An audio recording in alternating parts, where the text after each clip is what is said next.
Hi.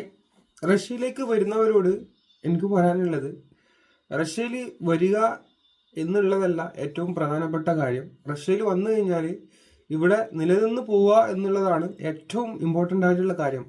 ഇവിടെ പിടിച്ചു നിൽക്കുക. കാരണം ഒരുപാട് റീസൺസ് ഉണ്ട്, നിങ്ങൾക്ക് അറിയാമെന്ന് വിചാരിക്കുന്നു. കാരണം നമുക്കിവിടെ ഒരു ബേസിക് ഉണ്ടാക്കി എടുക്കുക എന്നുള്ളതാണ് ഏറ്റവും ഇമ്പോർട്ടൻ്റ് ആയിട്ടുള്ള ഏറ്റവും പ്രധാനപ്പെട്ട കാര്യം. നമുക്കിവിടെ ഒരു ബേസിക് ഉണ്ടാക്കി എടുക്കുക എന്നുള്ളതാണ് പ്രധാനപ്പെട്ട പല റീസൺസും കാര്യങ്ങളൊക്കെ നിങ്ങൾക്ക് അറിയാമെന്ന് വിചാരിക്കുന്നു.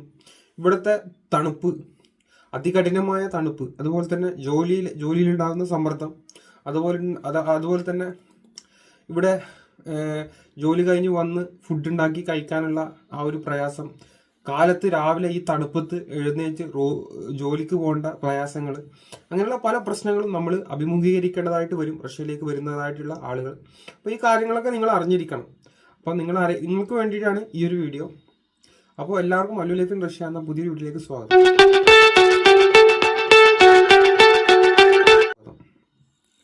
ഹായ് ഗേസ്, എൻ്റെ പേര് ജാസ്. അപ്പോൾ നമ്മൾ റഷ്യയിലേക്ക് വരിക എന്നുള്ളത് അല്ല ഏറ്റവും പ്രയാസമുള്ള കാര്യം, അതല്ല. നമ്മളിവിടെ വന്നു കഴിഞ്ഞാൽ അത് സർവൈവ് ചെയ്ത് മുമ്പോട്ട് പോകുക എന്നുള്ളതാണ് ഏറ്റവും ഇമ്പോർട്ടൻ്റ് ആയിട്ടുള്ള കാര്യം. അത് നമ്മൾ വിചാരിക്കുന്ന പോലെ അത്ര ഈസി ആയിട്ടുള്ള കാര്യമല്ല. അതായത് നമുക്കൊരു ജോബ് വേണം. ഏറ്റവും ഇമ്പോർട്ടൻ്റ് ആയിട്ടുള്ള ഒരു കാര്യം ഒരു വീടോ ഫുഡോ അതൊന്നും അല്ല. നമുക്കൊരു ജോബ്, അതിൽ നിന്ന് കിട്ടുന്ന സാലറി, ആ ജോബ് ഉണ്ടെങ്കിൽ മാത്രമേ നമുക്കൊരു സാലറി കിട്ടത്തുള്ളൂ. ആ സാലറി ഉണ്ടെങ്കിൽ നമുക്ക് ബാക്കി എല്ലാ കാര്യങ്ങളും നമുക്ക് ചെയ്യാൻ പറ്റും. ഫുഡായാലും വീടാണെങ്കിലും എന്തും വേണമെങ്കിലും നമുക്ക് കാറോ ഫുഡോ വീടോ എന്ത് വേണമെങ്കിലും നമുക്ക് വാങ്ങാൻ പറ്റും. പക്ഷേ ബേസിക്കായിട്ട് നമുക്ക് ഏറ്റവും ഇമ്പോർട്ടൻ്റ് ആയിട്ടുള്ള കാര്യം ഇവിടെ വന്ന് ഒരു ജോലി കണ്ടെത്തുക എന്നുള്ളതാണ് ഏറ്റവും ഇമ്പോർട്ടൻ്റ് ആയിട്ടുള്ള കാര്യം. അപ്പോൾ നിങ്ങളോട് എനിക്ക് പറയാനുള്ളത്, നിങ്ങൾക്ക് എല്ലാവർക്കും അവകാശമുണ്ട് റഷ്യയിലേക്ക് വരാനുള്ള അവകാശങ്ങൾ എല്ലാവർക്കും ഉണ്ട്. റഷ്യൻ ഗവൺമെന്റ് എല്ലാ ഇന്ത്യൻസിനോടും നല്ല കോപ്പറേറ്റ് ആയിട്ടാണ് ഇതുവരെ നിൽക്കുന്നത്. ഇനി അങ്ങോട്ട് എന്താണെന്നും അറിയത്തില്ല.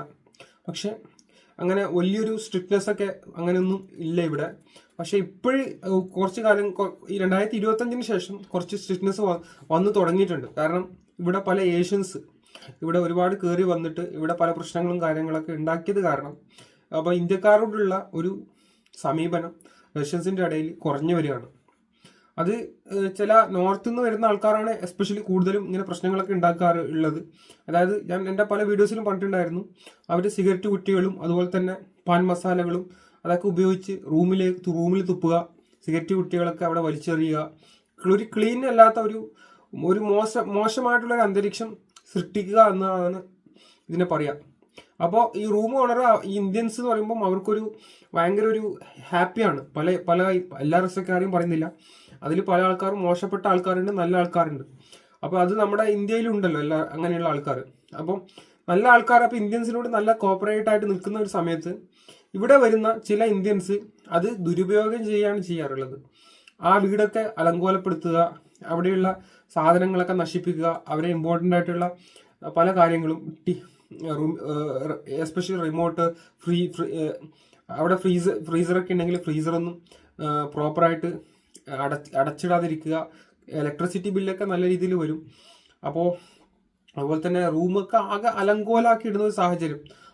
അങ്ങനെ ഒരു പ്രശ്നങ്ങളൊക്കെ വന്നു തുടങ്ങിയതിന് ശേഷം ഇപ്പോൾ പല റഷ്യക്കാരും മോസ്കോയിലുള്ള, എസ്പെഷ്യലി സെൻട്രൽ മോസ്കോയിൽ പലയിടത്തും നമുക്ക് റൂം കിട്ടാനില്ല. റൂം കിട്ടുക എന്നുള്ളത് വളരെ ഇമ്പോർട്ടൻ്റ് ആയിട്ടുള്ള ഒരു കാര്യമാണ്. ആർക്കും ഹോസ്റ്റൽ പോലും ഇന്ത്യൻസിന് കൊടുക്കണ്ടെന്നാണ് പറയുന്നത്. കാരണം ഇന്ത്യൻസിന്റെ ആ ഒരു സമീപനം അങ്ങനെ ആയത് കാരണം തന്നെയാണ് പല ആൾക്കാർക്കും ഇന്ത്യൻസിന് ഹോസ്റ്റൽ പോലും ആരും കൊടുക്കുന്നില്ല. പക്ഷെ എല്ലാ ഇന്ത്യക്കാരും അല്ല, അതിൽ വളരെ നല്ല ഇന്ത്യക്കാരുണ്ട്, ഒരുപാട് നല്ല ആൾക്കാരുണ്ട്. അതിൽ ചില ഇന്ത്യക്കാരുണ്ട് വളരെ ഉടായ്പും ഫ്രോഡും, പക്ക ഫ്രോഡ് തരം കാണിക്കുന്ന ഉടായ്പുള്ള ആൾക്കാരൊക്കെ ഉണ്ട്. അങ്ങനെയുള്ള ആളുകൾ ഇവിടെ വന്നിട്ട് ഇവിടെ റഷ്യൻ ഗവൺമെന്റിന് വളരെ മോശമായിട്ടുള്ള ഒരാൾ പേരുദേശം കേൾപ്പിച്ചു കഴിഞ്ഞാൽ ബാക്കി എല്ലാവരും ആ ഒരു രീതിയിലാണ് ഇവിടുത്തെ ആളുകൾ എന്താ പറയുക കാണുക. ആ ഒരു കണ്ണിലാണ് നമ്മളെ കാണുക. നമ്മുടെ നാട്ടിൽ അങ്ങനെ ഒരു ബംഗാളി വന്നിട്ട് പ്രശ്നങ്ങൾ ഉണ്ടാക്കി കഴിഞ്ഞാൽ എല്ലാ ബംഗാളികളും അങ്ങനെയാണെന്നുള്ള ആ ഒരു രീതിയിലാണ് നമ്മളും കാണുക. ആ ഒരു രീതിയാണ് ഇവിടെയും ഉള്ളത്. നമ്മുടെ ഇന്ത്യൻസിനെയും ബംഗാളിയായിട്ട് കമ്പയർ ചെയ്തതല്ല, ഞാനൊരു സിറ്റുവേഷൻ്റെ എക്സാമ്പിൾ എന്നുള്ള രീതിയിൽ പറഞ്ഞതാണ്. അപ്പോൾ അത് വെച്ച് എനിക്ക് ആരും ഒന്നും എന്നെ കുറ്റപ്പെടുത്തരുത്. അപ്പോൾ ഇങ്ങനെയുള്ള ഒരുപാട് കാര്യങ്ങളാണ് ഇവിടെ ഇപ്പോൾ നടന്നുകൊണ്ടിരിക്കുന്നത്.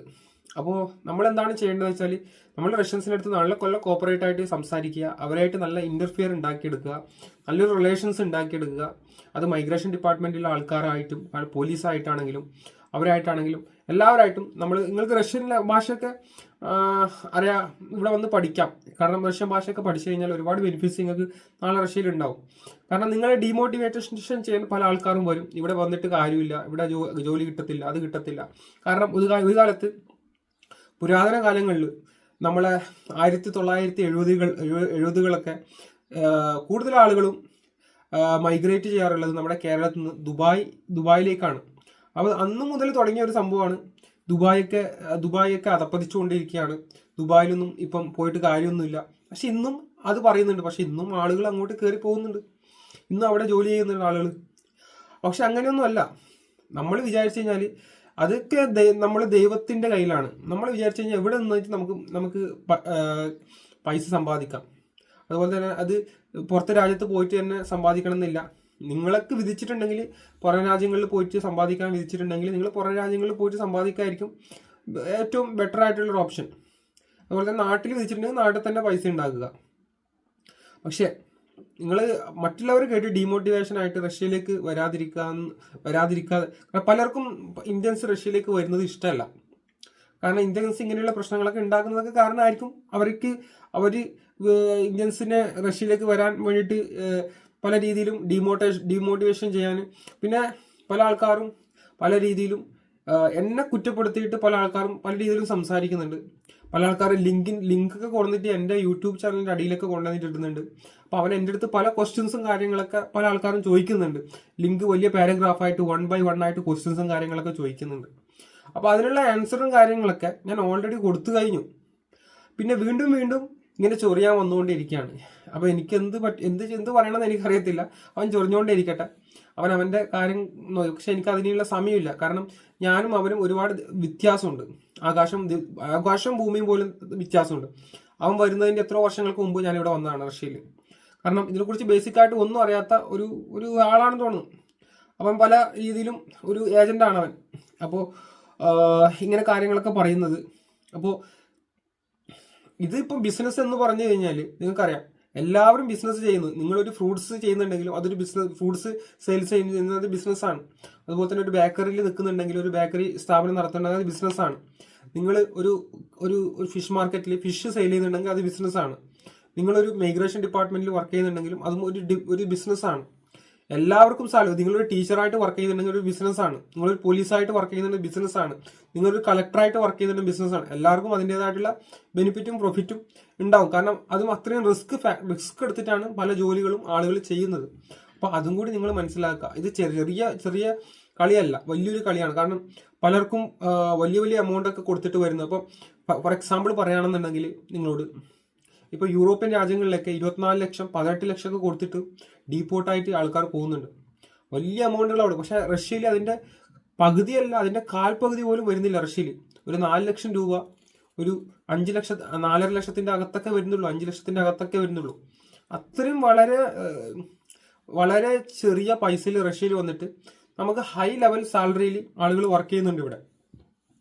എനിക്കറിയാവുന്ന ഒരുപാട് ആളുകളുണ്ട്. പക്ഷെ നമ്മൾ കാരണം എസ്പെഷ്യലി നിങ്ങൾ ഒന്നൊന്ന് ചിന്തിച്ചു നോക്കുക.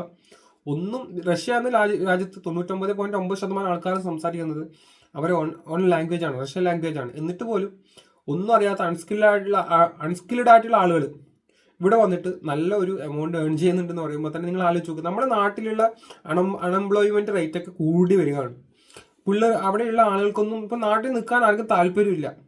നാട്ടിലെ സ്ഥലവും കാര്യങ്ങളൊക്കെ വിറ്റ് അവർ പുറം രാജ്യങ്ങളിലേക്ക് പോയിട്ട് അവിടെ സെറ്റിൽ ആകുന്നുള്ള ഒരു ഉദ്ദേശമാണ് കൂടുതൽ ആളുകൾക്ക് ഉള്ളത്. കാരണം നാട്ടിലെ ഒരു സിറ്റുവേഷൻ അങ്ങനെയാണ്. അവിടുത്തെ പല ഗവൺമെന്റ് ഉദ്യോഗസ്ഥർ, എല്ലാം പറയുന്നില്ല, ചില ഗവൺമെന്റ് ഉദ്യോഗസ്ഥരൊക്കെ ആളുകളോടുള്ള സമീപനം വളരെ മോശമാണ്. അപ്പൊ ഇതൊക്കെ ആളുകൾക്ക് ഒരു ഫ്രീഡമോ ഒന്നും കിട്ടുന്നില്ല. അതുകൊണ്ട് തന്നെ ആളുകൾ നാട്ടിൽ നിന്ന് മൈഗ്രേറ്റ് ചെയ്യാനുള്ള ഒരു തന്ത്രപ്പാടിലാണ്. എങ്ങനെയെങ്കിലും ഇവിടുന്ന് രക്ഷപ്പെടണം, പുറത്ത് രാജ്യത്ത് പോയിട്ട് ക്യാഷ് ഉണ്ടാക്കണം. പക്ഷെ പുറത്ത് രാജ്യത്ത് പോയിട്ട് ക്യാഷ് ഉണ്ടാക്കുക എന്ന് പറഞ്ഞാൽ അത്ര ഈസി ആയിട്ടുള്ള കാര്യങ്ങളൊന്നുമല്ല.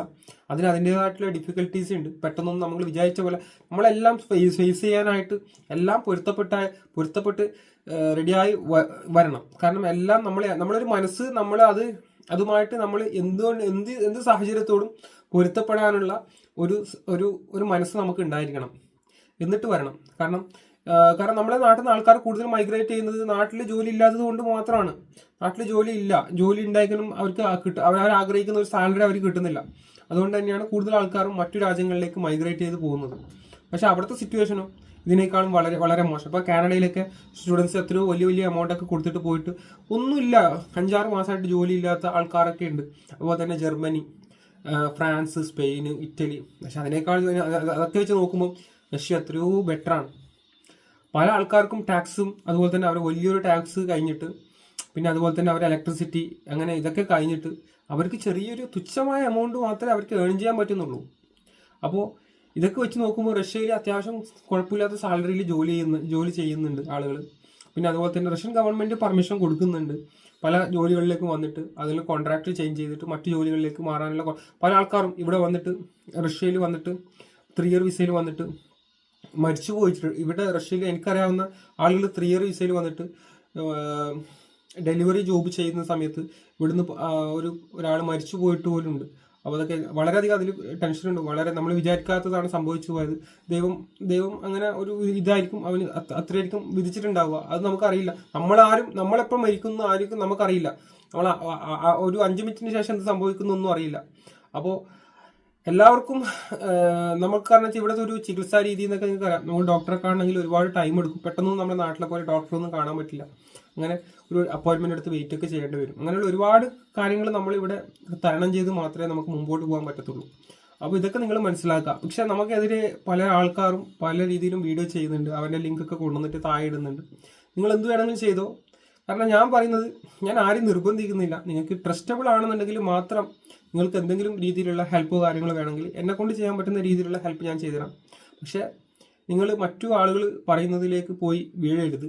അവർക്ക് ഇതിനെക്കുറിച്ച് ബേസിക്കായിട്ട് ഒരു നോളജും ഇല്ലാത്ത ആളുകളാണ് ഇതിനെക്കുറിച്ച് പറയുന്നത്.